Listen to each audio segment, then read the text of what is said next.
السلام عليكم ورحمة الله وبركاته. تجدد اللقاء وحسن اللقاء في متابعتكم على قناتي في مبادرة نشر البستان. قبل ما ابدا حلقة النهارده احب انكم تصلوا على النبي عليه الصلاة والسلام وما تنسوش اللايك والشير وتعليقاتكم الجميلة. النهارده احنا في التجمع الخامس. لسه زي ما انتم حضراتكم الفيلا ما اتشطبتش يا جماعة كده اهي. تمام.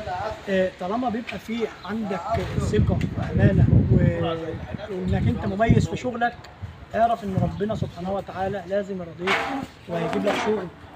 برضك لما انت ما انتش عامل حسابك ربنا سبحانه وتعالى هيجعلك او يجعل الناس سبب ان هي تدخلك في مكان زي ده.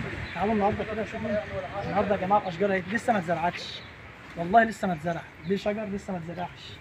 تمام. تعالوا معايا كده اوريكم شجر بيتزرع النهارده. تمام.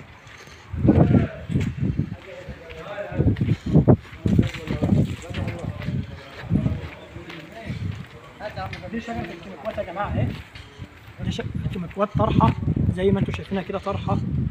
تمام. تعالى كده يا حبيبي. طبعا شايفين لسه الفيلا زي ما انتم حضراتكم شايفين لسه ما اتشطبتش. تمام. طبعا ده الزرع اللي احنا لسه بنزرعه يا جماعه اهو. تمام. ده الزرع اهو، ده الزرع يا جماعه لسه احنا اللي زارعينه ده دلوقتي زي ما انتم شايفين كده لسه بيطلع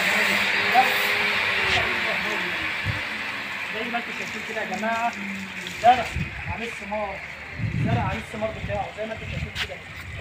هنجيب الحاجه ونشتغلها بسم الله ما شاء الله زي ما انتم شايفينها كده اهي. الزرع عليه الثمار. طبعا احب اشكر الساده اللي بيتابعونا على قناتي في مبادره نشر البستان.